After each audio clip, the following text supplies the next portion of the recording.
और अब बात पटना की कर लेते हैं, जहां जदयू नेता उपेंद्र कुशवाहा का बयान सामने आया है। कुशवाहा ने कहा है कि कोऑर्डिनेशन कमेटी का गठन भाजपा को करना चाहिए, जिससे गठबंधन में विभिन्न दलों के नेताओं के वक्तव्य पर मॉनिटरिंग किया जा सके। भाजपा के कुछ नेताओं के बयान और विचारधारा हम लोगों से विभिन्न मुद्दों पर अलग है।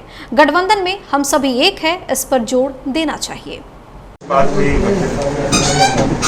केसी त्यागी जी से पुराना संबंध है, मित्रता है हम लोगों की। पटना जब आए तो स्वाभाविक रूप से एक बार मुलाकात आवश्यक थी। ऐसे कल दिन भर बैठक में उनका समय गया, तो आज सुबह बैठकर हम लोगों ने नाश्ता किया, चाय पी उनके साथ। और स्वाभाविक रूप से हम लोग जब बैठे तो थोड़ी राजनीति पर चर्चा हो ही गई, जो स्वाभाविक है, तो वो चर्चा हुई है। आपने कोऑर्डिनेशन कमेटी की जो बात की है, इस पर भाजपा का ये कहना है कि सरकार तो लंबे समय से चली, अचानक ये मांग का क्या मतलब है? अचानक मांग कहना मुझको नहीं लगता है मुनासिब है। भले सरकार बहुत दिनों से चल रही है, लेकिन कोऑर्डिनेशन कमेटी की तो आवश्यकता हमेशा रही है। अभी तक कोऑर्डिनेशन कमेटी नहीं बनी, इसका यह अर्थ नहीं है कि मांग उठनी ही नहीं चाहिए। कोऑर्डिनेशन कमेटी जरूरी है और यह मांग भी बिल्कुल दुरुस्त है। क्या बीजेपी नेताओं के, मंत्रियों के बयान या फिर जो अभी जैसे उद्घाटन हुआ आरा में मुख्यमंत्री का फोटो नहीं था, इस सबसे असहज स्थिति पैदा हो रही है, बन रही है?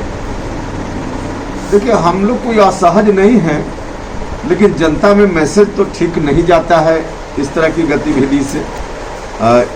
एक ही अलायंस के अंदर कई तरह की बात चलते रहती है।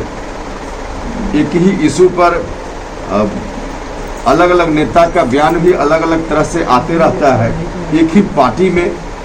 अब जैसे अभी जो जातीय गणना की बात है, उसमें भारतीय जनता पार्टी के अलग अलग नेता अलग अलग तरह के बयान देते रहते हैं। तो इन तमाम चीज़ों को देखने के लिए और ऐसी स्थिति आगे न रहे, इसके लिए जरूरी है कोऑर्डिनेशन कमेटी रहेगी तो इन चीज़ों को देखेगी, गौर करेगी और ऐसी स्थिति से फिर बचना संभव हो पाएगा। आप बीजेपी का शीर्ष नेता है, इसके लिए कोई बातचीत उनसे हुई है क्या?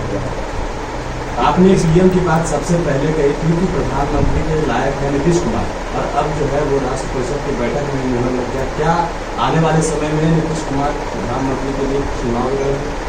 देखिए, अभी कल क्या प्रस्ताव पारित हुआ है उसको बता दिया गया है। और पीएम मटेरियल जब हमने कहा था तो आप लोगों में से भी कई लोग असहज हो रहे थे कि क्या बयान दे रहे हैं, लेकिन आगे के लिए ध्यान रखिए। उपेंद्र कुशवाहा जो बोलता है आगे सब लोग उसको मानते हैं, तो आगे भी ध्यान रखिएगा। लेकिन भाजपा तो आपका कहना आगे चुनाव लड़ेंगे, यही बड़ी बात है? या चुनाव लड़ेंगे का क्या मतलब? अभी तो एनडीए में हम लोग हैं, तो एनडीए के तो उम्मीदवार प्रधानमंत्री के नरेंद्र